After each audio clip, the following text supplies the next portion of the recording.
नमस्कार, लोकतंत्र देख रहे हैं आप। मैं हूं आपके साथ रेशु त्यागी। बीजेपी को खुद अपने दम पर बहुमत नहीं मिला है, जिसकी वजह से वो अपने सहयोगियों के ऊपर निर्भर है। सहयोगियों में मलाईदार मंत्री पद के लिए अब लगातार राजनीति जारी है। टीडीपी ने लोकसभा अध्यक्ष पद के साथ साथ 4 सांसदों पर एक मंत्री पद की मांग की है, तो जेडीयू ने केंद्र में सरकार गठन को लेकर भारतीय जनता पार्टी की ओर से की जा रही कवायदों के बीच 3 मंत्री पद और सेना में भर्ती की अग्निपथ योजना की समीक्षा किए जाने की मांग उठाई है। साफ है, तीसरी बार पीएम मोदी के लिए सरकार चलाना अब इतना भी आसान नहीं होगा। अगले 5 साल के कार्यकाल में पीएम मोदी की राह में कई चुनौतियां हैं। कई मुद्दों पर सहयोगी पार्टियों की सहमति लेनी होगी। बीजेपी को अपने कई हार्डकोर मुद्दों को छोड़ना पड़ेगा, तो वहीं एनडीए को एकजुट रखना और हार के बाद बीजेपी संगठन की कमियों को दूर करने की चुनौतियों का भी सामना करना पड़ेगा। हम भारतीय मिलकर चलेंगे, देश को आगे बढ़ाएंगे।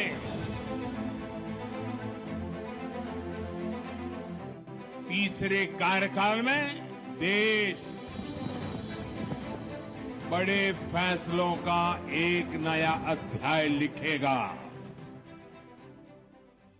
लोकसभा चुनाव में प्रचार के दौरान पीएम मोदी ने कई बार दावा किया था कि उनका तीसरा कार्यकाल बड़े फैसले लेने वाला होगा, लेकिन अब हालात बदल गए हैं। देश में भले ही एक बार फिर मोदी सरकार बनने जा रही हो, लेकिन बात अब शायद पहले जैसी नहीं होगी। अब पीएम मोदी को सरकार चलाने में कई चुनौतियों का सामना करना होगा। कामकाजी फैसले लेते समय बीजेपी को सहयोगी दलों का भी ध्यान रखना होगा। पीएम मोदी अब अपने पहले 2 कार्यकाल की तरह खुलकर फैसले नहीं ले पाएंगे, यानी पीएम मोदी का अगला 5 साल का कार्यकाल कई चुनौतियों के बीच गुजरेगा। पीएम मोदी की सबसे बड़ी चुनौती होगी एनडीए के कुनबे को जोड़े रखना। पूर्ण बहुमत नहीं होने की वजह से अब कुनबे को प्राथमिकता देनी होगी। प्रधानमंत्री नरेंद्र मोदी के सामने परिवार को एकजुट रखना बड़ी चुनौती होगी। कानून और बिल में अब सरकार को नीतीश कुमार और चंद्रबाबू नायडू का भी ध्यान रखना होगा। सरकार बनने से पहले ही जेडीयू ने अग्निवीर योजना पर फिर से विचार करने की बात कही है। समान नागरिक संहिता, एक देश एक चुनाव सहित कई मुद्दों पर अब पीएम मोदी को सहयोगी दलों की सहमति चाहिए होगी। वहीं काशी और मथुरा के मुद्दे पर भी बीजेपी अब खुलकर नहीं खेल पाएगी। ये बात तो जग जाहिर है कि नीतीश और नायडू बीजेपी के दोनों ही साझीदार उनके प्राथमिकता वाले मुद्दों पर कभी एकजुट नहीं रहे हैं। नीतीश और नायडू दोनों ही नेता कीमत वसूलने में माहिर रहे हैं। अब बजट से लेकर राज्य तक के लिए वह मोदी सरकार से कुछ और ज्यादा की उम्मीद करेंगे। अब विशेष राज्य का मुद्दा बड़ा बना रहेगा। दोनों ही नेता बिहार और आंध्र प्रदेश के लिए पहले से ही विशेष राज्य की मांग करते रहे हैं। वहीं इस वक्त कई बड़े संवैधानिक पदों पर नियुक्ति होनी है। केंद्रीय जांच एजेंसी ईडी के नए डायरेक्टर की नियुक्ति भी बड़ी चुनौती होगी। ईडी के निदेशक संजय कुमार मिश्रा का कार्यकाल सितंबर 2023 में ही समाप्त हो गया है और वरिष्ठ आईआरएस अधिकारी राहुल नवीन ईडी के कार्यकारी निदेशक की जिम्मेदारी निभा रहे हैं। जाहिर है अब नए निदेशक की नियुक्ति होनी है, लेकिन हाल ही के दिनों में जिस तरह से ईडी के दुरुपयोग का आरोप मोदी सरकार पर लगता रहा है, ऐसे में जेडीयू और टीडीपी जैसे सहयोगी दल ईडी निदेशक की नियुक्ति में पीएम मोदी की मनमानी नहीं चलने देंगे। वहीं नए आर्मी चीफ की नियुक्ति भी पीएम मोदी के लिए चुनौती भरी होगी। मोदी सरकार ने 25 मई को छठे चरण के चुनाव के बाद 26 मई को थल सेना प्रमुख जनरल मनोज पांडे को 1 महीने का सेवा विस्तार दे दिया और वो 30 जून तक इस पद पर बने रहेंगे। इससे पहले वो 31 मई को रिटायर होने वाले थे, यानी 30 जून से पहले आर्मी चीफ की नियुक्ति करनी होगी, जिसमें सहयोगी दलों की पसंद भी मायने रखेगी। वहीं चुनावी सियासत में भी अगले कुछ महीने चुनौती भरे रहने वाले हैं। आने वाले दिनों में महाराष्ट्र, दिल्ली और हरियाणा में विधानसभा चुनाव होने हैं। बीजेपी पर अब तीनों राज्यों में बेहतर प्रदर्शन का दबाव रहेगा। दिल्ली को छोड़ बाकी 2 राज्यों में लोकसभा चुनाव के नतीजों ने पार्टी के लिए चिंता बढ़ा दी है। दिल्ली में भले ही आपका सफाया होता दिख रहा हो, लेकिन ये भी सच है कि विधानसभा चुनावों में उसने हमेशा जोरदार वापसी की है। ऐसे में बीजेपी को इस पर भी ध्यान देना होगा। इस लोकसभा चुनाव में पिछली बार की तुलना में बीजेपी को 63 सीटों का झटका लगा है। पिछली बार बीजेपी ने 303 सीटें जीती थी, लेकिन इस बार 240 पर सिमट गई। इस झटके के बाद अब बीजेपी को पार्टी संगठन में भी बदलाव की ओर सोचना होगा। ऐसे में आने वाले दिनों में बीजेपी रीस्टार्ट के मूड में दिखाई दे सकती है। साफ है कि इस बार जहां बीजेपी को सरकार चलाने में सहयोगियों की चुनौतियों से निपटना होगा, वहीं पार्टी की कमजोरियों से भी पार पाना होगा। Bureau report, APN. तो लोकसभा चुनाव से पहले प्रधानमंत्री नरेंद्र मोदी ने कई बार इस बात को लेकर जिक्र किया था कि जो तीसरा कार्यकाल है वो बड़े फैसले लेने वाला होगा। लेकिन अब जो हालात हैं वो पूरी तरीके से बदले से नजर आ रहे हैं। देश में भले ही एक बार फिर से मोदी सरकार बनने जा रही हो, लेकिन अब बात शायद पहले जैसी नहीं होगी। अब पीएम मोदी को सरकार चलाने में कई चुनौतियों का सामना करना होगा, क्योंकि कामकाजी फैसले लेते समय बीजेपी को अब सहयोगियों का भी ध्यान विशेष तौर पर रखना होगा। पीएम मोदी अब अपने पहले 2 कार्यकालों की तरह खुलकर फैसले नहीं ले पाएंगे। यानी पीएम मोदी का जो अगला 5 साल का जो कार्यकाल होगा वो कई चुनौतियों से भरा हुआ भी होगा, क्योंकि पीएम मोदी की सबसे पहली चुनौती होगी एनडीए के कुनबे को जोड़े रखना। पूर्ण बहुमत नहीं होने की वजह से अब कुनबे को प्राथमिकता देनी होगी। प्रधानमंत्री नरेंद्र मोदी के सामने परिवार को एकजुट रखना बड़ी चुनौती होगी। कानून और बिल में अब क्योंकि सरकार को नीतीश कुमार और चंद्रबाबू नायडू का भी ध्यान रखना होगा। सरकार बनने से पहले ही जेडीयू ने अग्निवीर योजना पर फिर से विचार करने की बात कही है।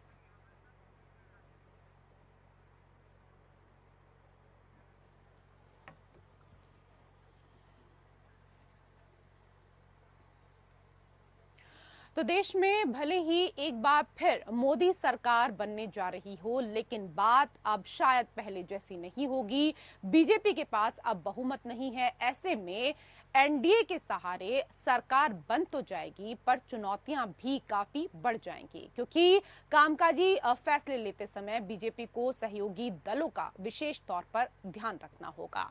तो देश के प्रधानमंत्री के सामने अगले 5 साल कई बड़ी चुनौतियां आने वाली हैं, और इसी को लेकर हम चर्चा करेंगे। चर्चा के लिए कई विशेष अतिथि पैनल में हमारे साथ जुड़ चुके हैं, उनका परिचय आपके साथ करा देते हैं।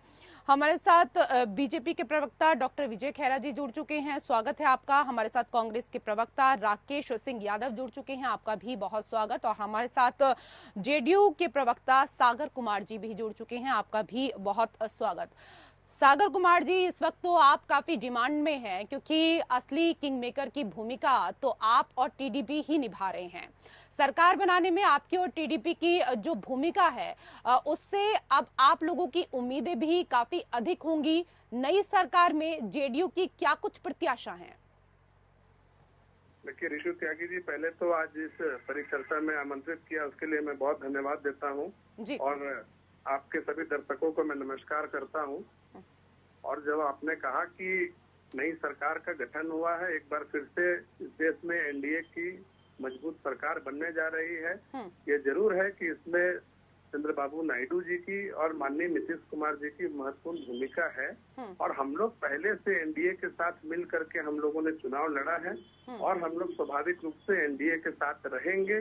हम लोगों ने एनडीए को समर्थन पत्र भी अपना दिया है, और आज भी हमारे पार्टी के पूर्व राष्ट्रीय अध्यक्ष ललन सिंह जी का भी ये बयान आया है कि हम लोग पूरी मजबूती से एनडीए के साथ और मोदी सरकार के साथ खड़े हैं। रह गई बात की जो हमारी आशा है नए सरकार से, हम लोगों ने बिना शर्त मोदी सरकार को समर्थन दिया है, और हम लोगों ने किसी तरह का कोई डिमांड नहीं रखा है। जो भी साझा न्यूनतम प्रोग्राम होगा, जो भी रेशियो मंत्रिमंडल में शामिल होने के लिए जो भी रेशियो तय होगा, तो सभी दल के लिए मान्य होगा, वही जनता दल यूनाइटेड के लिए भी मान्य होगा। हमारी कोई अलग से कोई डिमांड नहीं है, और हम लोग चाहते हैं कि तीसरी बार जो है देश में मजबूत सरकार बने और यह देश गति पकड़े। आप कह रहे हैं कि आप लोगों की कोई डिमांड नहीं है, लेकिन अग्निवीर योजना को लेकर तो आप पहले ही यहाँ पर साफ कह चुके हैं कि एक बार इस पर फिर से पुनः विचार किया जाए। वो सब्जेक्ट पर हम लोगों का डिमांड है, जो स्पेसिफिक मुद्दे हैं, जो योजनाएं हैं, जो पूर्व में चल रही थी या आगे जो योजनाएं आएंगी, उसमें कई तरह के बात विचार में भेदभाव हो सकता है। मंत्रिमंडल को लेकर के, मंत्रिमंडल में शामिल होने को लेकर के और इस सरकार को समर्थन देने के विषय में जनता दल यूनाइटेड की कोई मांग नहीं। लेकिन लगातार खबरें बिना शर्त समर्थन की आप बात कर रहे हैं सागर जी, लेकिन खबरें तो आज लगातार सुबह से यही मिल रही हैं कि नीतीश कुमार ने 3 मंत्रालय की मांग की है, जिसमें कई सारी चीजों को भी कहा गया है। बिहार को विशेष राज्य देने के साथ ही 4 सांसद पर 1 मंत्रालय का फॉर्मूला सरकार के सामने रखा है और 12 सांसद जेडीयू के हैं, इसलिए नीतीश 3 मंत्रालय चाहते हैं। खबरें तो ये भी आ रही हैं कि वो रेल, कृषि और वित्त मंत्रालय चाहते हैं। देखिए, लगातार इस चर्चा पर हम लोग शुरू से कह रहे हैं कि मीडिया इस तरीके की चर्चा को जन्म दे रही है कि जनता दल यूनाइटेड ने 3 मंत्रालय मांगा है, 4:1 का रेशियो है सरकार में शामिल होने को लेकर के। हो सकता है कि ये चर्चाएं वहाँ चल रही हो, लेकिन जो समर्थन पत्र हम लोगों ने दिया है उसमें कहीं हम लोगों ने कोई डिमांड नहीं रखी है।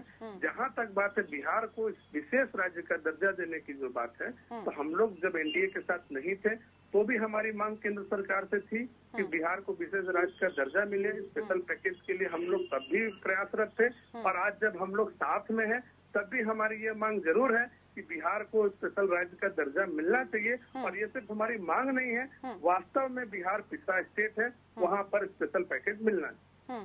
चलिए, कहीं तो कुछ चर्चाएं हुई होंगी, ऐसे ही तो कोई बात बाहर निकल कर नहीं आ जाती है। सागर कुमार जी, जिन बातों को लेकर आप यहाँ कह रहे हैं, मंत्रालयों की अगर बात कर रहे हैं, लेकिन जिस तरीके से राकेश सिंह यादव जी, क्योंकि आप तो लगातार जब प्रचार प्रसार कर रहे थे चुनाव के समय, तो आप लगातार अग्निवीर का जो मुद्दा था वो जोर शोर से उठा रहे थे और आप लगातार इस बात को ही कह रहे थे कि 4 साल बाद उन युवाओं का क्या होगा।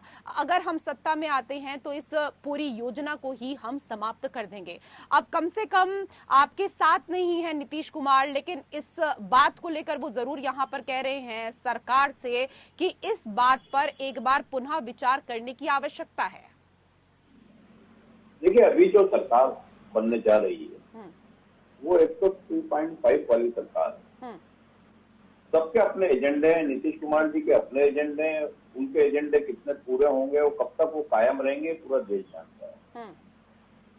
टीडीपी के अपने मुद्दे हैं। अगर नीतीश कुमार जी की बात की जाए तो अभी जैसे उनके प्रवक्ता बता रहे थे कि बिहार को स्पेशल दर्जा देने की बात है, वो सालों से चल रही है, मोदी जी भी बहुत बार बोलते हैं। अब अगर समर्थन देने जा रहे हैं आज, तो ये उनको निश्चित तौर पर स्पष्ट करना चाहिए कि कितने दिन में, 2 महीने में, 3 महीने में बिहार को स्पेशल दर्जा मिलेगा या नहीं मिलेगा, क्या सिर्फ वादे रहेंगे। अग्निवीर योजना, सबका स्पष्ट कहना है सभी विपक्षी दलों का चुनाव के समय से कि योजना पे पुनः विचार होकर इसको समाप्त करना चाहिए। कांग्रेस आज भी उस पर कायम है। अब जनता दल को देखना है कि उसमें वो क्या निर्णय कराते हैं।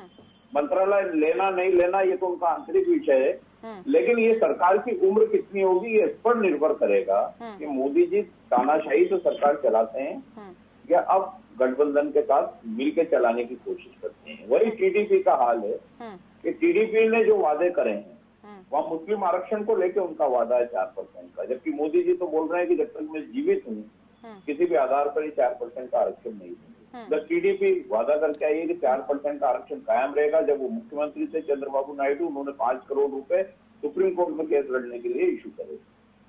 अब अगर वो सारी बातें लेकर सत्ता में लौटे हैं विधानसभा में, केंद्र में शामिल हो रहे हैं, तो इन बातों का भाजपा कैसे जवाब देगी और क्या निर्णय लेगी? क्या पूरे देश में जो एजेंडा लेके चले थे 400 पार का, अब उससे वापस लौट जाएंगे? क्या वो सब कुछ झूठ था? अब जो टीडीपी बोल रही है, जनता दल जो बताएंगे वही सही होगा? तो ये निर्णय की घड़ी है, देश भी देख रहा है कि कौन किस बात पे कायम रहता है। जो वादे घोषणा की थे सब लिखित में, सबके सामने है। अब उसमें कितना मूल्यांकन कौन किसका करेगा ये आने वाला समय बताएगा, लेकिन ये सरकार की ठीक है, तमाम जो वादे जो आपने किए वो भी क्योंकि मैनिफेस्टो में है, जो बीजेपी ने जो वादे किए वो भी मैनिफेस्टो में है, और जो वादे किए गए थे क्योंकि बीजेपी को वो वादे हर हाल में निभाने होंगे और पूरे करने होंगे।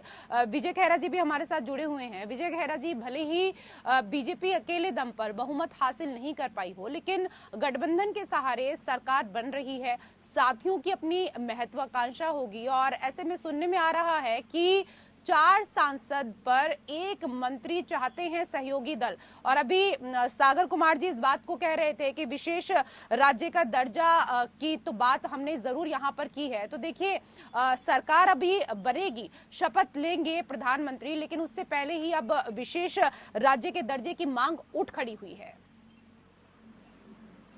देखिए, जहाँ तक नीतीश जी का सवाल है, उनके जो प्रवक्ता वीके त्यागी जी बोल रहे थे डिबेट में, जवाब दे रहे थे कि शायद उनकी बातें सिर्फ 2-3 बातों पर उनको वो रखेंगे सामने। उनमें से एक ये हो सकता है कि बिहार को विशेष दर्जा दिया जाए। तो उसमें कोई दिक्कत की बात नहीं होनी चाहिए। बिहार पिछड़ा, इसमें कोई शक की बात नहीं। अब देना कब है, कैसे देना, क्या क्या सुविधाएं हो सकती है पिछड़े राज्य की, इसके ऊपर बैठ के बात की जा सकती है। वो अपनी बात रखेंगे, और क्योंकि वो खुद शासन का हिस्सा होंगे, और वो ये मान के चलिए कि जनता ने उन्हें शासन के हिस्से में रहने का अधिकार दिया है, तो उनकी बात बिल्कुल सुनी जाएगी। तो अपनी बात रखेंगे, और जो संभव होगा वो तो किया जाएगा। अब बात सवाल ये है कि ये तो मतलब इतनी समस्या है ही नहीं। अगर मनमोहन सिंह जी 150 MP रख के और जन चला सकते हैं 5 साल, और फिर 210 रख के 2009 में दोबारा चला सकते हैं, तो हम तो 240 में, हम तो लगभग मेजोरिटी के आसपास होते हैं। वो तो आधी मेजोरिटी 50% से कम में कर रहे थे और तब चला रहे थे, तो वो तो अलग बात थी। लेकिन जहाँ तक हम लोगों का सवाल है, पहले भी लोग साथ काम कर चुके हैं और फिर दोबारा भी फिर से काम करेंगे। अगर जिस तरह का जनादेश हम लोगों को मिला है, उस जनादेश के हिसाब से मिलजुल के काम करने में कोई दिक्कत नहीं आनी है, जरा भी नहीं आनी, क्योंकि ऐसा कोई इश्यू है नहीं कि जिसमें दिक्कत हो। अग्निवीर बाद में कह रहे थे, चलिए तो उसमें भी कोई दिक्कत नहीं। अग्निवीर में वो कोई भारतीय जनता पार्टी का प्रेस्टीज इश्यू थोड़ा ही है, हम उसे अच्छा समझते हैं। अगर नीतीश कुमार जी समझते हैं इसमें कोई संशोधन करना है तो बैठ के वो किया जा सकते हैं। ठीक है, राकेश सिंह यादव जी, जब अग्निवीर का मुद्दा आप लोगों ने जोर शोर से उठाया, तो इस पर किसी भी तरीके से पीछे हटने के लिए बीजेपी किसी भी कीमत पर तैयार नहीं थी। लेकिन देखिए, अब क्योंकि सागर कुमार जी जेडीयू के प्रवक्ता हैं, इससे पहले क्योंकि नीतीश कुमार खुद कह चुके हैं कि एक बार आपको पुनः विचार कर लेना चाहिए इस पूरे मसले पर। अब बीजेपी भी कह रही है कि हाँ, अगर ऐसा है तो हम इस पर एक बार विचार करेंगे। अब वो पहाड़ के नीचे आया है, ये पूरा देश देख रहा है किस तरीके से जिद में देश को चलाया गया, कैसे निर्णय थोपे गए। हो सकता है आने वाले समय में मोदी जी ये मान लें कि नोटबंदी गलत थी, जीएसटी गलत लागू किया, इस तरीके से उन्होंने देश को जो आगे बढ़ाना था वो पीछे ले गए। ये सब कुछ स्वीकार होता जाएगा, क्योंकि अब सहयोगी दल उनके साथ जो जुड़ रहे हैं, उनके मुद्दे भी वही थे जो कांग्रेस के। और वो सवाल पूछेंगे क्या इसमें आपने क्या किया था, इसका क्या फायदा देश को हुआ। अब जवाब देना पड़ेगा। पहले कोई सवाल पूछने वाला नहीं था, ना कोई जवाब देने की स्थिति में प्रधानमंत्री थे, ना वो जवाब देते थे। लेकिन अभी अब 3 दिन से उनमें बदलाव देख रहे हैं, सहयोगी दलों के साथ बिल्कुल बैठ के गपशप कर रहे हैं, मुस्कुरा रहे हैं। नहीं तो पिछले 5 साल में तो हंसते हुए नहीं देखा था उनको। तो ये बहुत सारे चेंजेस आएंगे, लेकिन देश समझता है कि ये चेंज क्यों हो रहे। अगर यही 400 पार 370 पार होता तो मोदी जी का जो शाम का कार्यालय का प्रोग्राम था वो अलग ही स्तर का होता। ये सब कुछ दिखता है। तो सिर्फ अपनी जीत के लिए काम करना, देश हित में काम नहीं करना, ये दर्शाता है। और ये बहुत अच्छी बात है कि जो सहयोगी दल हैं वो उन्होंने शुरू से अपनी बातें रख दी हैं कि ये आपको पूरा करना है, और वो भी दूध का जला छाछ फूक फूक के पिएंगे, क्योंकि नीतीश कुमार भी ठीक है, सहयोगी दलों ने अपनी बातें शुरू से रखनी शुरू कर दी हैं। लेकिन इस दौरान सहयोगी दलों को खींचने की कोशिश तो इंडिया गठबंधन की तरफ से काफी की गई है। इस पर मैं सागर कुमार जी आपसे भी जवाब लेना चाहूंगी, क्योंकि देखिए जिस तरीके से एक ही फ्लाइट में जब तेजस्वी और नीतीश कुमार आते हैं तो उसकी भी चर्चाएं देश भर में चलती हैं, और ऐसे में इंडी गठबंधन की लगातार यही कोशिश थी कि नीतीश कुमार एक बार फिर उनके खेमे में आ जाएं? देखिए, जहाँ तक एक ही विमान से आने जाने की जो बातें हैं माननीय नीतीश कुमार जी की और तेजस्वी यादव जी की, तो मुझे लगता है कि नीतीश कुमार जी जो पार्टी के राष्ट्रीय अध्यक्ष हैं, उनका पूर्व से निर्धारित कार्यक्रम था कि वह बुधवार को सुबह 10:40 में दिल्ली के लिए रवाना होंगे। और ये महज एक संयोग था कि तेजस्वी यादव ने भी, चूंकि उनको भी 2 बजे के आसपास दिल्ली पहुंचना था, तो उन्होंने भी उसी सर्विस फ्लाइट को बोर्ड किया जिसमें नीतीश कुमार जी जा रहे थे। जहां तक बातें हैं चर्चाओं की, तो मेरे ख्याल से कि दोनों बड़े नेता हैं और दोनों को ना संपर्क की कमी है, ना स्थान की कमी है, और उन्हें विमान में बातचीत करनी पड़े, पॉलिटिकल बातचीत विमान में करनी पड़े, ऐसा कहीं नहीं है। और बातचीत के लिए तेजस्वी यादव तो INDIA की ओर से कोई अधिकृत व्यक्ति थे भी नहीं कि उनसे कोई बातचीत की जाए, इसलिए यह महज एक संयोग था। ये बात जरूर है कि INDIA के लोग ये बात चाहते थे कि नीतीश कुमार जी और चंद्रबाबू नायडू जी उनके साथ आए और सरकार बनाने में उनको सहयोग करें, लेकिन दोनों ही नेताओं ने देश के विकास के लिए और अपने पुराने गठबंधन को, अपनी पुरानी मित्रता को निभाते हुए फिर एक बार मोदी सरकार बनाने में सहयोग किया। ममता दीदी ने तो इस बात को साफ तौर पर कहा भी, और ये भी कहा कि असली समय तो अब आया है, अब आपको साथ छोड़ना है तो अब छोड़िए, इंडी गठबंधन का साथ दीजिए। देखिए, ममता बनर्जी जी अभी सुझाव दे रही हैं, अच्छी बात है। ममता बनर्जी जी को उस समय यह विचार करना चाहिए था जिस समय उन्होंने कहा था कि मैं अकेले चुनाव लड़ूंगी और मुझे INDIA गठबंधन पे कोई लेना देना नहीं है, और वह इस गठबंधन से अपने आप को दूर कर चुकी थी, और अब वह दूसरे दलों को सुझाव दे रही हैं। तो मुझे लगता है कि ये उनका अपना व्यक्तिगत राय है, इससे दूसरे दलों को बहुत चिंतित होने की कोई जरूरत नहीं। ठीक है, क्या कहेंगे राकेश सिंह यादव जी? क्योंकि देखिए, आप लोग भी लगातार ये कह रहे थे कि सरकार तो हर हाल में इंडी गठबंधन की ही बनेगी, और पूरा आपने मतलब तमाम कोशिशें भी की और रणनीति भी बनाई कि किस तरीके से इंडी गठबंधन की सरकार जो है वो बन सकती है। हालांकि अगर हम यहाँ पर बात करें तो इस बार का जो रिजल्ट है, इस बार के जो परिणाम है, वो पिछले परिणामों से आपके काफी अधिक अच्छे आए हैं, लेकिन क्या आपको लगता है कि और कहाँ ऐसे कारण रहे, कहाँ ऐसी चूक हुई कि आपकी सरकार बनते बनते रह गई? देखिए, सबसे बड़ी जो लड़ाई थी इस देश के संविधान को बचाने की, सरकार बनाने से ज्यादा ये जरूरी था कि जितनी भी संवैधानिक संस्थाएं हैं, देश का संविधान है, वो सुरक्षित रहे। मोदी जी का ये प्रयास था कि 400 पार अगर पहुंचते हैं तो बहुत सारी चीजों में वो बदलाव करते जिससे देश को हानि पहुंचती। कांग्रेस का और इंडिया गठबंधन का ये प्रयास था कि किसी भी तरीके से इस नंबर तक जाने से रोका जाए, जिसमें काफी हद तक हम लोग सफल रहे। तो देश ने भरपूर समर्थन दिया। देश ने समर्थन सिर्फ संविधान बचाने के लिए दिया, बाकी प्रोग्राम्स तो आते जाते रहेंगे, सत्ता आती जाती रहेगी, कभी भी हासिल हो जाएगी, लेकिन अगर संविधान कायम नहीं रहेगा तो फिर देश में चुनाव होना मुश्किल हो जाता है। जिस तरीके से वो बातें लेके आए थे कि एक देश एक चुनाव, ये सारी बातें शुरू की गई थी, फिर बाद में वो तो अभी भी होगा, वो अभी भी होगा की बात आती है। अब सबसे उनको बैक होना पड़ेगा, क्योंकि अब TDP और जनता दल ये कभी भी चीजें स्वीकार नहीं करेगा, क्योंकि उनका भी वो नेचर नहीं है। भले वो NDA के साथ सरकार बना रहे हैं, लेकिन वो अब दबाव में इसलिए नहीं आएंगे कि वो दोनों भी इन बातों को भुगत के अलग हो चुके हैं और अब वापस जुड़ के सरकार बना रहे हैं, तो वो भी कोई रिस्क नहीं लेंगे। मतलब आपका कहना है कि TDP और JDU दबाव में नहीं है, दबाव में अब BJP रहेगी आने वाले 5 साल तक। निश्चित तौर पे 100% अब जो सरकार चल रही है बैसाखियों की सरकार है। मोदी जी ने कुछ जितना करना था वो उन्होंने कर लिया, अब उतार का समय।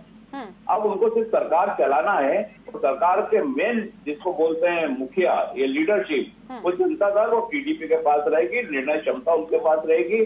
कभी भी रहता आप बिल ला के पास कराना, सुबह लागू करना, ये सब कुछ अब बंद हो जाएगा। तो ये देश हित में एक बहुत बड़ा मैंडेट जो देश की जनता ने दिया है, उनको हम स्वीकार करते हैं, उस जनादेश का सम्मान करते हैं। ठीक है, जितना चमकना था प्रधानमंत्री नरेंद्र मोदी को, डॉक्टर विजय खेरा कह रहे हैं राकेश सिंह यादव जी की उतना चमक गए हैं, अब तो उनका उतरने का समय है और अब बैसाखियों के सहारे सरकार चले आएंगे, आपकी कोई बात सुनी नहीं जाएगी और आप कोई भी कार्य दबाव बनाकर करवा नहीं सकते हैं। जब लोग सारी जिंदगी टोटल बैसाखियों पे चले हों खुद से, दूसरों के सहारे केंद्र में मंत्री बने हों, चाहे वो समाजवादी पार्टी के संस्थापक ही हों आदरणीय मुलायम सिंह जी, लेकिन वो भी तो दूसरी बैसाखियों पे आए थे, यहाँ डिफेंस मिनिस्टर बनने के लिए तो आ गए थे, खड़े हो गए थे, एक प्रोटेम मिनिस्ट्री भी उनको मिल गई थी उस समय। शरद पवार जी का भी यही हाल है, एग्रीकल्चर मिनिस्टर आके बन गए थे यहाँ। तो ये लोग तो एक्चुअली ही टोटल बैसाखियों पे थे। ये सरकार बैसाखियों पे नहीं है, ये सरकार मित्रों के साथ है। बैसाखियों पे कोई सवाल नहीं। हम चंद्रबाबू नायडू के साथ मिलकर चुनाव लड़े थे, हम तो लड़े नहीं थे, हम तो लड़े थे एक होकर चुनाव। हमारे साथ नीतीश कुमार चुनाव में थे, हम तो एक हैं। सहारा लेके या समर्थन मांग के किसी पार्टी से हाथ जोड़ के नहीं आ रहे हैं, यार पार्ट ऑफ अस। ये हरदम ये बात को भूल जाते हैं। जब हमने एक साथ चुनाव लड़ा था तो ये बात सोच के रखी थी कि अगर हम सत्ता में आएंगे तो क्या करेंगे। हमें तो 1% भी कहीं दिक्कत है ही नहीं। और जहाँ तक अभी एक बात एक देश चुनाव की बात कर रहे थे, वो तो होगा, हम समझाएंगे उन लोगों को, क्योंकि जनहित में और देश हित में अरबों रुपयों का नुकसान हो जाता है। हर दूसरे साल में अरबों रुपयों का बर्बादी होती है। हजारों लाखों सिपाहियों के यहाँ वहाँ जाना पड़ता है लोकसभा। ठीक है डॉक्टर विजय खैरा जी, सागर कुमार कह रहे हैं कि एक देश चुनाव तो अब आगे भी होगा और हम अपने सहयोगी जो हैं उनको भी समझाने की कोशिश करेंगे। में है वो, आपसे पूरी बात नहीं ना, इतना पैसे का बर्बादी है, समय की बर्बादी है, हजारों। ठीक है सर, मैं आप ही के सहयोगी से पूछ लेती हूँ। सर, आप लोग क्या आने वाले समय में इस बात पर सहमत होंगे? सागर कुमार जी, इस देश की जनता ने एनडीए को बहुमत दिया है, एनडीए को अपना जनादेश दिया है, एनडीए को अपना मैंडेट दिया है। तो ये सरकार पूरे 5 वर्ष बिल्कुल ही स्वस्थ रूप से और सेहतमंद होकर के चलेगी, इसमें कहीं कोई दो राय नहीं है। और मैंने पहले भी कहा कि अलग अलग विषयों पर अलग अलग घटक दलों की अलग अलग राय जरूर हो सकती है, लेकिन जब एक स्थान पर हम लोग सब बैठते हैं तो क्या बेहतर, जैसे अग्निवीर की स्कीम को लेकर के जो बात हो रही थी उसमें हम लोगों ने ये बात कहा कि इसको समीक्षा करने की जरूरत है और इस पर पुनर्विचार होना चाहिए। उसी तरह वन नेशन वन इलेक्शन की जहाँ बात आएगी तो वहाँ जेडीयू का स्टैंड साफ है कि हम इसके समर्थन में। तो मैंने पहले भी कहा कि अलग अलग विषयों पर अलग अलग राय बनती है, अलग अलग। अब बिहार में काफी विरोध हुआ था अग्निवीर स्कीम को लेकर के, इसलिए हम लोगों ने उसमें बदलाव और उसमें समीक्षा की बातें हम लोगों ने कही। वन नेशन वन इलेक्शन में हम लोग एक नई सरकार के साथ नई चुनौतियां भी होंगी और इसी को लेकर कर रहे हैं हम चर्चा। कई और विशेष अतिथि पैनल में हमारे साथ जुड़ चुके हैं, उनका परिचय भी आपके साथ करा देते हैं। हमारे साथ बीजेपी के प्रवक्ता डॉक्टर अविरल मलिक जुड़ चुके हैं, स्वागत है आपका अविरल जी। और हमारे साथ राजनीतिक विश्लेषक अमनप्रीत कौर जी भी जुड़ चुकी हैं, आपका भी बहुत बहुत स्वागत अमनप्रीत कौर जी।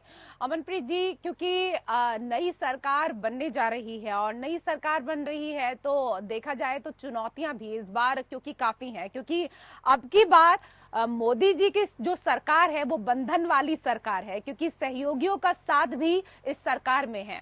तो आपको क्या लगता है कि कितनी चुनौतियां आने वाले समय में हो सकती हैं? ऋषि, सबसे पहले तो भाजपा के कार्यकर्ता से लेकर मंत्रियों तक सबको बहुत बहुत बधाई। लोगों ने उनको बहुत पसंद किए, लोगों ने उनको भर भर के प्यार दिए, शायद इसीलिए वो तीसरी बार सरकार बनाने जा रहे हैं। ये बधाई आप दे सकती हैं डॉक्टर अविरल मलिक को, आप ये बधाई दे सकती हैं, वो हमारे साथ पैनल में जुड़े हुए हैं। जी, तो ये बहुमत से जो 32 सीट पीछे रह गए हैं और उसके साथ ही अगर हम इंटरनल भाजपा की बात करें तो कम से कम 19 मंत्री ऐसे हैं जो हार गए हैं। और उसमें से भी इनके जो हरमन प्यारे नेता है, जैसे स्मृति ईरानी की अगर हम बात कर रहे हैं, उनके जो तेवर है वो आपने देखे होंगे, उनकी स्पीचेस आपने सुनी होगी। उसके साथ ही ये भी मार्जिन आपने देखा, उसके सबसे ज्यादा वोटों से वो ही हारी है, कम से कम 1,67,000 वोटों से वो हारी है। तो ये जो भाजपा के अंदर ही अंदर ये जो इनका एक तरह से इनका जो डाउनफॉल जा रहा है उसकी वजह भी जाननी पड़ेगी। और उसके साथ ही आपने जैसे बोला कि पहले हमेशा ही ऐसे हुआ है कि मोदी जी जब से उन्होंने अपना राजनीतिक करियर शुरू करा है, 3 बार के वो सीएम रहे हैं, तीसरी बार के वो प्रधानमंत्री बनने जा रहे हैं, तो हमेशा से उनको एकला चलने की आदत है। आपने देखा होगा कि उन्होंने कभी भी किसी के साथ अगर अलायंस किया है तो कभी ऐसा उनको अपने ऊपर हावी नहीं होने दिया।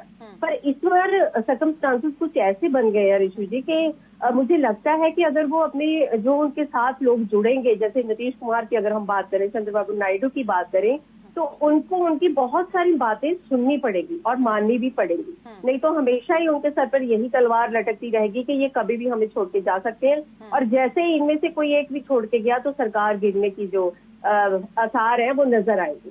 शायद इसीलिए उनको हर कदम फूंक फूंक के भरना होगा। जैसे ही आपने देखा कि कल उनकी जो स्पीच हुई है उसमें भी ये चीज आपको नजर आई होगी। जैसे वो हमेशा बात करते हैं कि उनमें ज्यादा उनकी स्पीचेस में मैं नजर आता है। हमेशा वो बात करते हैं मोदी की गारंटी, हमेशा मोदी मैजिक की बात करते हैं।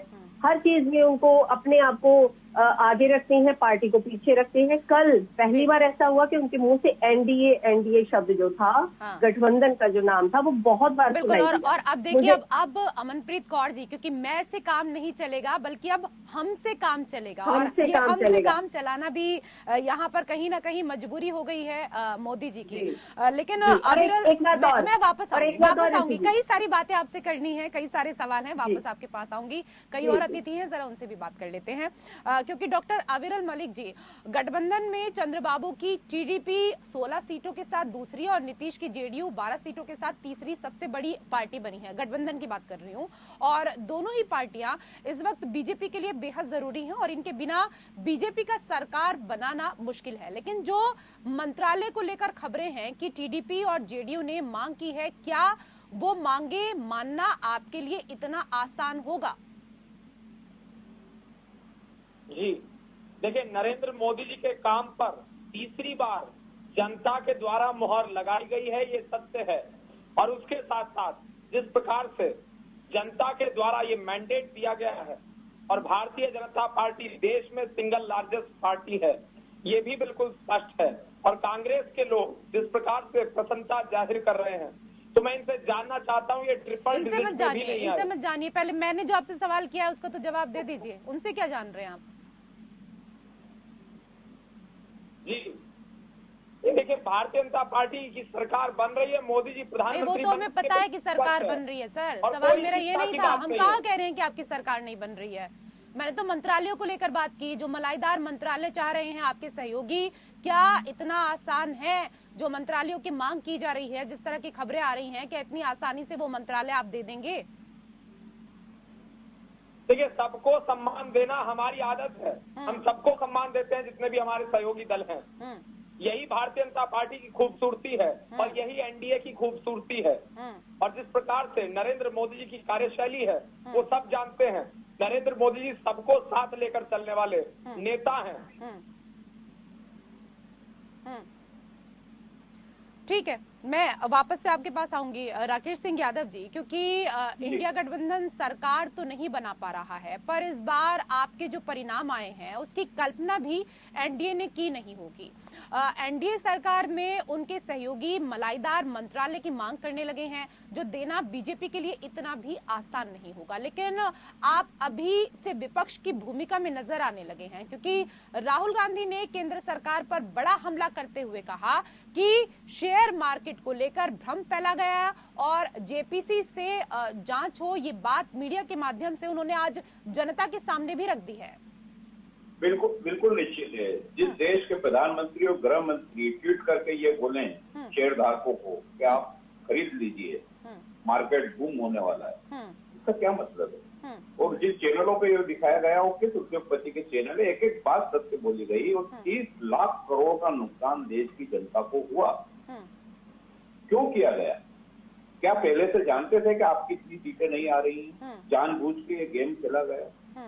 ये देश यहाँ के रहने वाले लोगों का है, गरीब लोगों का है, जो नीचे से ऊपर उठ के आ रहे हैं। कैसे वो पैसे एकत्रित करते हैं? उनका पैसा इस देश के प्रधानमंत्री का सम्मान होता है, कोई मार्केट वैल्यू नहीं होती है। गृह मंत्री का सम्मान एक नेता पे और एक आदर्शवाद के रूप में देखा जाता है। वो अगर ये ट्वीट करे कि आप शेयर मार्केट में शेयर खरीद लीजिए, बूम आने वाली है, तो इसका ये मतलब है कि आप व्यापार कर रहे हैं, देश नहीं चला रहे।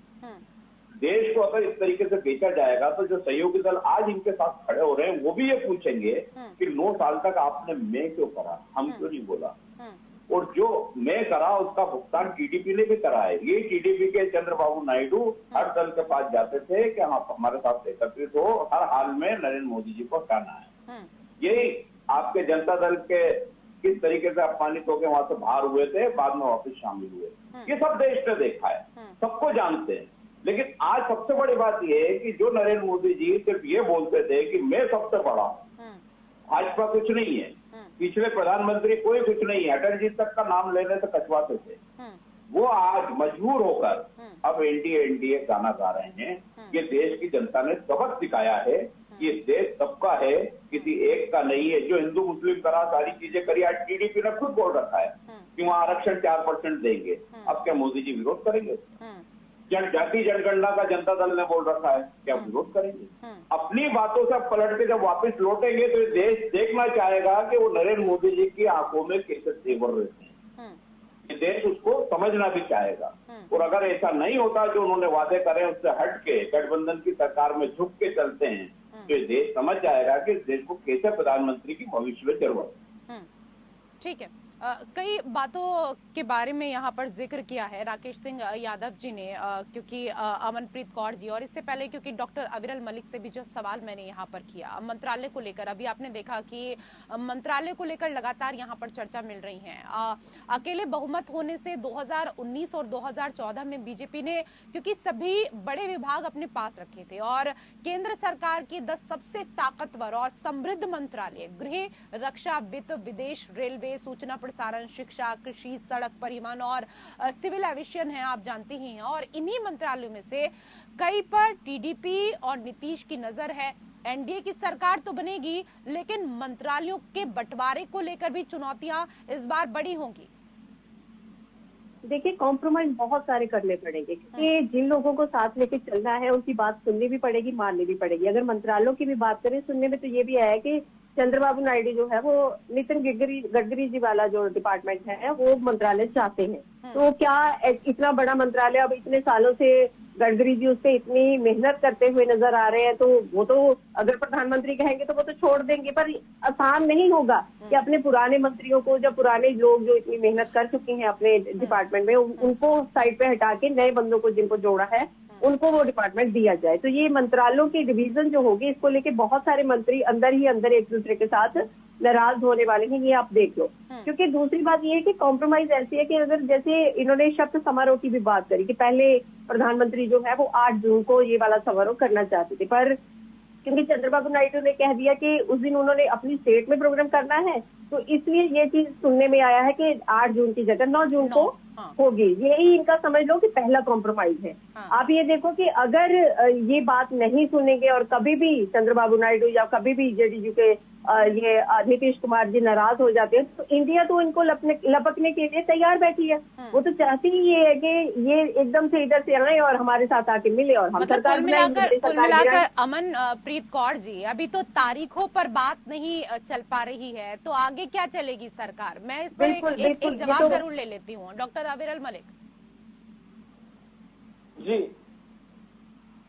अभी आपने अमनप्रीत जी को सुना, उन्होंने कहा कि 8 तारीख का जो पहले शपथ का कार्यक्रम है वो रखा गया था, लेकिन उसके बाद तारीख 9 कर दी गई और इसके पीछे कारण ये कि चंद्रबाबू नायडू को उनके राज्य में कुछ कार्यक्रम था, इस वजह से उन्होंने कहा कि 8 तारीख को संभव नहीं है, इसलिए तारीख बदल दी गई। जबकि 8 तारीख जो है वो मोदी जी का फेवरेट नंबर भी है। 8 नंबर की अगर यहाँ पर बात करें, अक्सर जितने भी उन्होंने कार्य किए हैं वो 8 उसमें कहीं ना कहीं शामिल है। और ऐसे में अब 8 की जगह 9 तारीख को कार्यक्रम किया जा रहा है, तो वो कह रही हैं कि अभी तो देखिए ये पहली ही बात थी, उसको भी जो सहयोगी दल हैं उन्होंने नकार दिया और मोदी जी की को इस बात को स्वीकार करना पड़ा, मानने पड़ा, तो आगे गाड़ी कैसे चलेगी?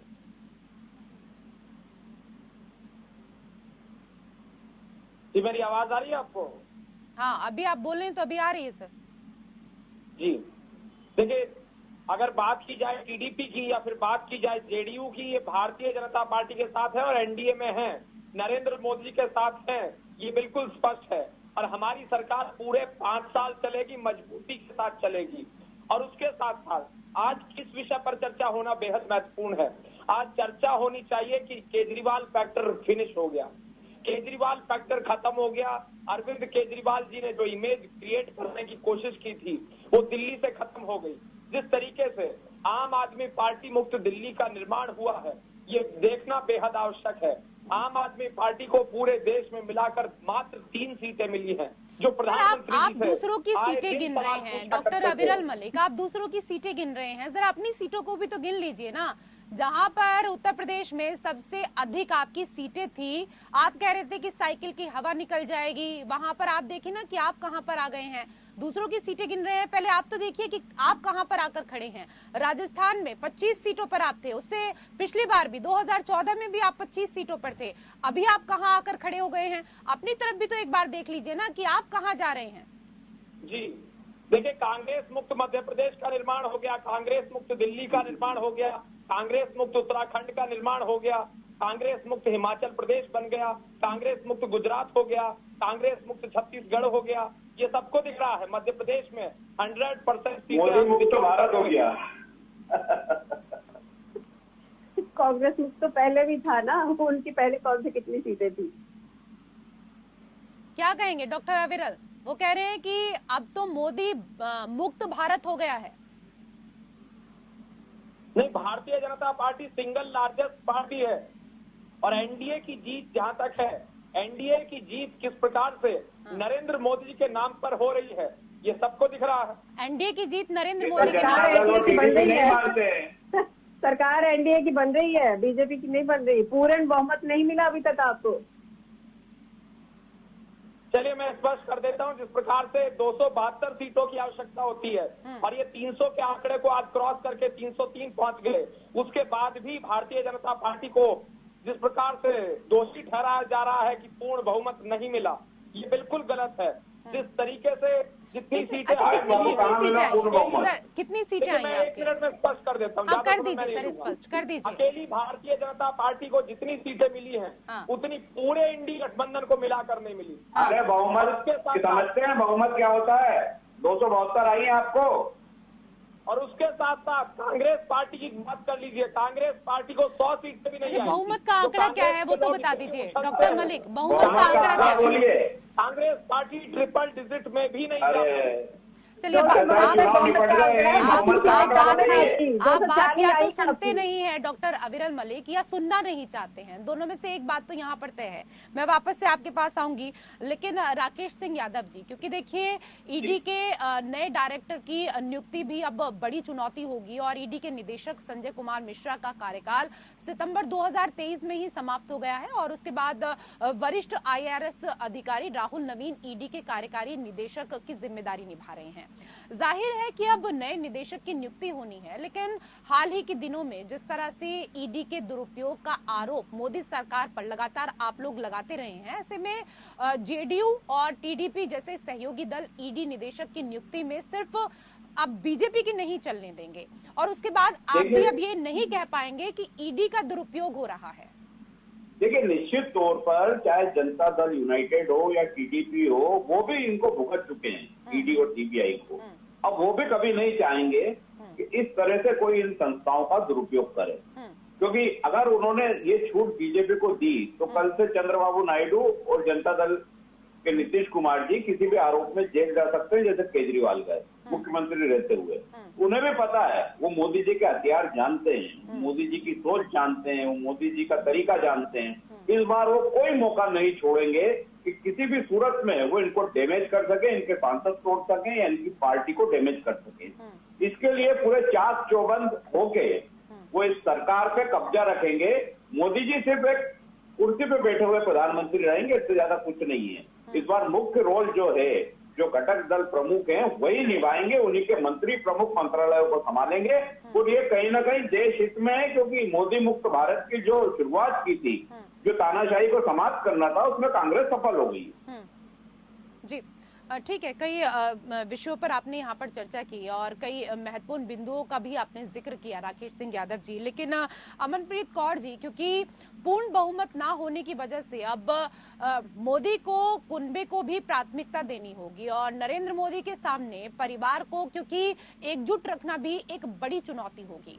कानून और बिल में अब सरकार को नीतीश कुमार और चंद्रबाबू नायडू दोनों को साथ लेना होगा, दोनों का ख्याल रखना होगा और अभी तक जो अपने फैसलों में अपनी ही पार्टी के नेताओं को दरकिनार कर देते थे, अब सहयोगियों का साथ वो ऐसे नहीं कर पाएंगे, क्योंकि सत्ता का जो रिमोट है अब सहयोगियों के साथ में और सहयोगियों के हाथ में भी होगा।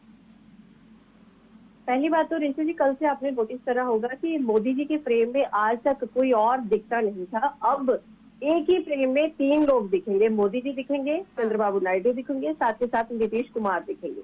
और दूसरी बात ये है कि जो मोदी जी के हथकंडे हैं उनको समझने में ऐसा नहीं है कि नीतीश कुमार या फिर चंद्रबाबू नायडू जो है वो अनजान है। उनको सब चीजें पता है, उनको सब पता है कि एनसीपी के कैसे टुकड़े हुए, कैसे 2 गुटों में उनको बांट दिया गया। उनको ये भी पता है शिवसेना के कैसे टुकड़े हुए, कैसे 2 गुटों में उनको बांट दिया गया। तो इसलिए वो अपनी पार्टी को, अपने जो मंत्री हैं उनको लेके भी सुचेत रहेंगे। और मुझे लगता है दूसरी बात कि जब वो अपनी डिमांड्स रख रहे थे, सुनने में तो ये भी आया कि उनकी डिमांड दोनों की बहुत ज्यादा है। अगर स्पीकर की बात करें, चंद्रबाबू नायडू ने ये भी बोला कि स्पीकर भी उनको बनाया जाए।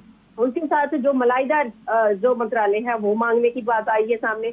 नीतीश कुमार को आपको पता है कुर्सी बहुत प्यारी है, उन्होंने भी बहुत बड़े पद मांगने की बात करी है। और जैसे आंध्रा की बात करें, उनके पास अभी तक राजधानी नहीं है, तो अगर वो इनके साथ टीडीपी वाले जुड़ते हैं तो निस्संदेह अपनी स्टेट के लिए तो सोचेंगे ही। तो उनके लिए इनको बहुत ज्यादा जो है वो पे करना पड़ेगा भाजपा को, सिर्फ इसलिए कि अब जो सरकार बनानी है वो जरूरी बनानी है। बात नाक पे बनाई है, बात अपने जो मुंह से बोली हुई चीजें हैं उनको पूरा करने में अब अपनी जो समर्था है वो बढ़ाने के लिए उनके साथ हाथ तो मिलाना ही पड़ेगा।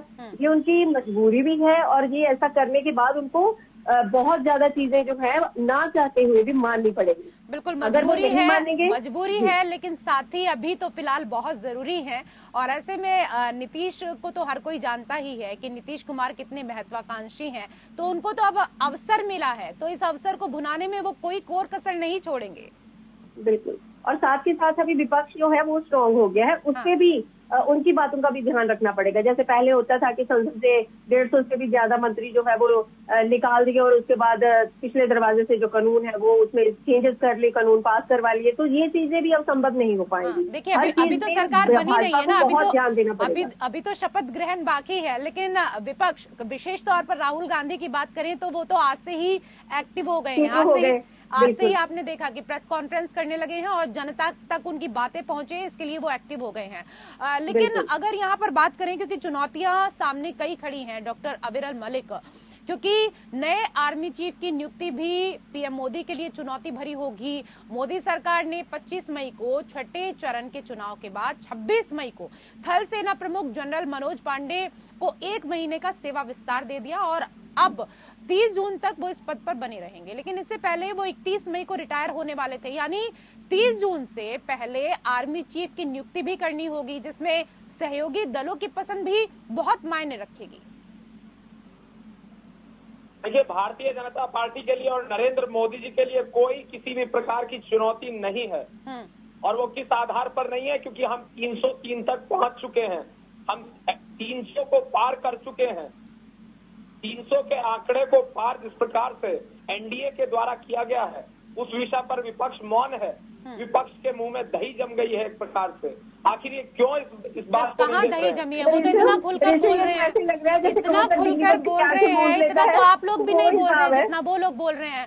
इतनी खुशी वो लोग मना रहे हैं, इतनी आतिशबाजी वो कर रहे हैं, एक दूसरे को लड्डू वो खिला रहे हैं जितने आपने भी नहीं खिलाए होंगे। आप कह रहे हैं कि वो निराश है, वो हताश है। निराशा तो आप लोगों के चेहरे पर छाई हुई है जीतने के बाद भी। देखिए, हम प्रसन्न है, जनता प्रसन्न है, जनता जश्न मना रही है और वो दिख रहा है किस प्रकार से देश के अलग अलग हिस्सों में जनता के द्वारा जश्न मनाया जा रहा है, प्रसन्नता जाहिर की जा रही है। जिस प्रकार से तीसरी बार सर नकारा भी तो जनता ने है ना। देखिए ना, कहां से कहां आपको पहुंचा दिया, कहां से कहां पहुंचा दिया। पहले फर्श से अर्श पे पहुंचाया, फिर अर्श से फिर फर्श पर पहुंचा दिया।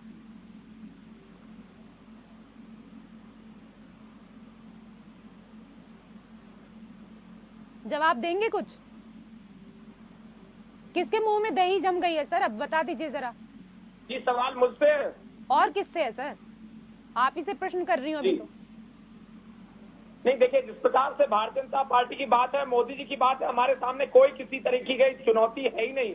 और सरकार बन रही है, मजबूत सरकार बन रही है, 5 साल तक सरकार चलेगी, ये स्पष्ट है। इस बात को इन्हें लिखकर रख लेना चाहिए कांग्रेस पार्टी के लोगों को। और ये भी बताना चाहिए इतने राज्यों में इनकी करारी हार हुई है, उस विषय पर इन्हें कुछ बोलना चाहिए। छिंदवाड़ा के विषय पर चर्चा करनी चाहिए। उनको छोड़िए, लेकिन उनको छोड़िए, फिलहाल तो आपको मंथन करने की आवश्यकता है। आप ही कह रहे थे कि बीजेपी 370 पार, एनडीए 400 पार, लेकिन ऐसा क्यों नहीं हुआ? जनता ने आप लोगों को क्यों इतनी कम सीटों पर सिमटने के लिए मजबूर कर दिया? कहाँ ऐसे पीछे कमी रह गई थी? कौन सी ऐसी बातें रह गई थी? मंथन करने की इनसे ज्यादा आपको आवश्यकता है। बहुत बहुत धन्यवाद आप सभी मेहमानों का हमारे साथ इस चर्चा में जुड़ने के लिए। और इसी के साथ लोकतंत्र में मेरे साथ फिलहाल इतना ही। नमस्कार।